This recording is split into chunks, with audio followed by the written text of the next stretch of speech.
Goeiemôre, dit is donderdag 26 Februarie 2026.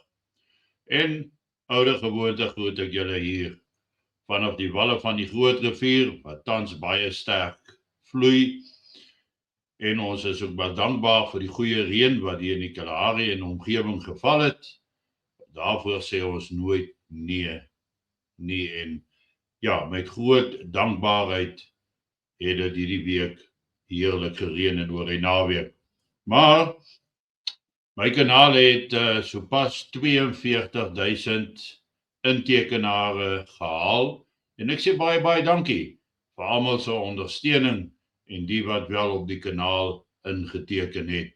Mense moet net onthou om boonbehalwe dan in te teken ook die hou van knoppie te druk en dan die deel knoppie te druk sodat die boodskap verder versprei kan word.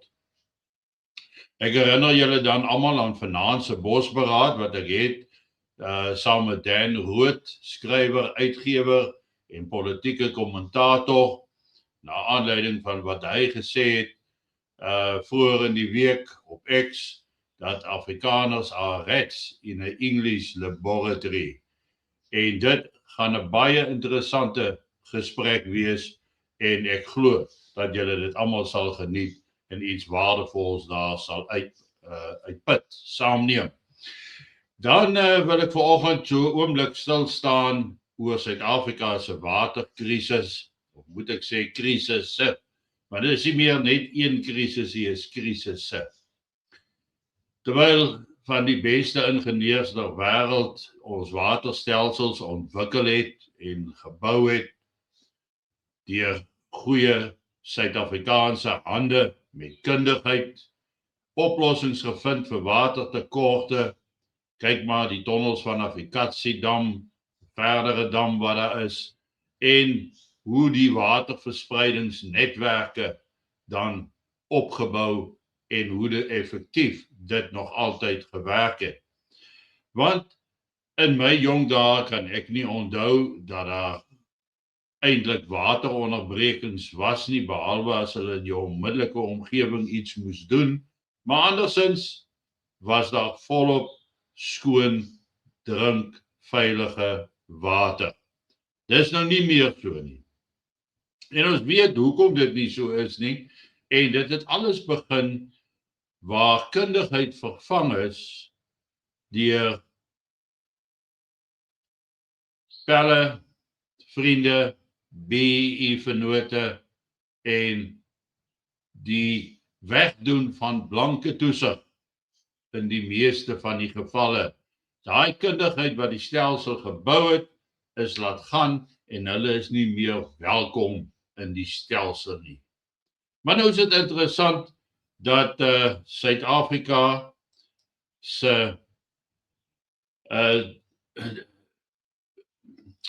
deputy minister, die adjunct minister van water en sanitasie, David Mahlobo, hy is op pad Japan toe met 'n afvaardiging om samewerking te gaan bevorder oor waterbestuur en infrastruktuur. Nou, julle kan nie alles lees daarvoor nie, maar ek gaan vir julle hier sê.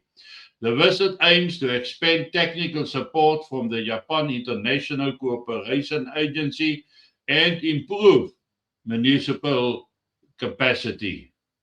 A key focus is reducing non-revenue water, which affects more than 80% of assessed municipalities. Losses from leaks, illegal connections, and billing failures straining public finances. Officials will study Japan's governance and disaster management systems. En daar uit die aard van die saak is die agbare adjunkminister en dan die prentjie van Japan en Suid-Afrika oor water. Maar ek het 'n vraag vanoggend.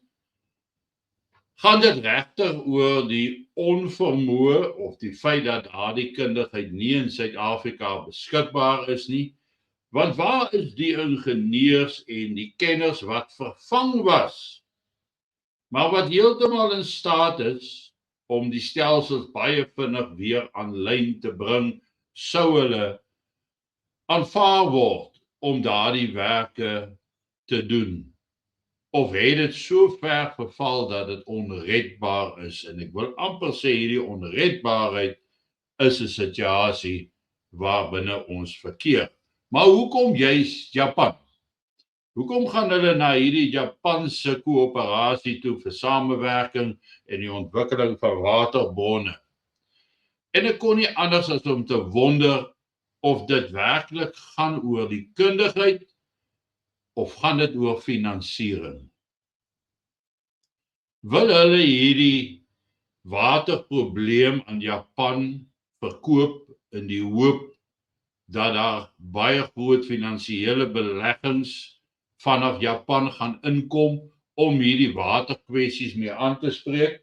En dan kan ek maar dink dat daar ewe skielik weer 'n paar nuwe maatskappye van kaders gaan opspring wat dan hierdie kapitaal gaan insluk en op die grond gaan ons geen verbetering ervaar nie.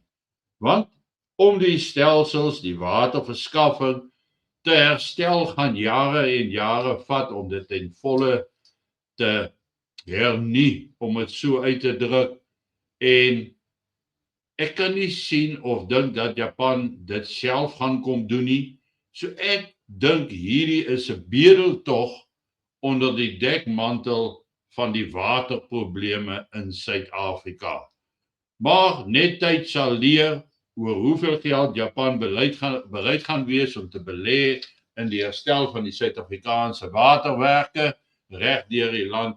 Intussen moet inwoners maar sukkel met water en die hoofrede is natuurlik die feit dat die meeste munisipaliteite bankrot is en letterlik nie oor die geld beskik om hulle pompe en goed reg te maak nie, want die geld beland in hulle sakke.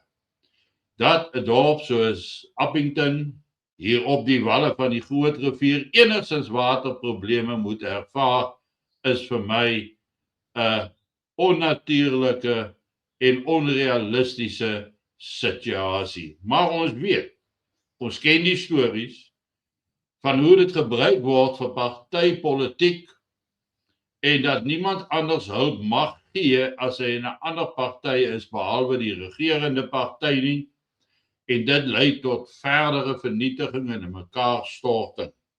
Op die ou einde van die dag was dit 'n privaat inwoner wat hulle gehelp het om die pompe in Appington te herstel of gedeeltelik te herstel. Ek dink daar's een pomp wat hardloop. Maar ons praat hier van 'n landwyse krisis wat nou deur Japan opgelos moet word en hulle gaan nou leer hoe die stelsels werk asof hulle onbetroubare stelsels geërf het. En nie dat hulle die kundigheid bestaande binne in Suid-Afrika wil terugbring om dit te help nie. En dit bring my terug by die vraag, gaan dit oor geld of gaan dit oor die werklike opgradering van die munisipale waterbeheerstelsels? En my vermoede is, dit gaan oor geld. En of daai geld aangewend gaan word, vir dit waarvoor dit gegee gaan word, is te betwyfel. Ek dink, dit gaan maar net weer 'n bodemlose put wees en 'n krib waar die kaders kan eet. Geniet vanoggend jou kondensmelk koffie en moenie vergeet om vanaand in te skakel om 7:00 en te kyk na my gesprek met Dan Rood oor Suid-Afrikaners, of kom ons sê eerder Afrikaners, en hoe hulle optree as gevolg van beïnvloeding van buite. Mooi loop, lekker dag, en ek sien julle vanaand en môreoggend weer.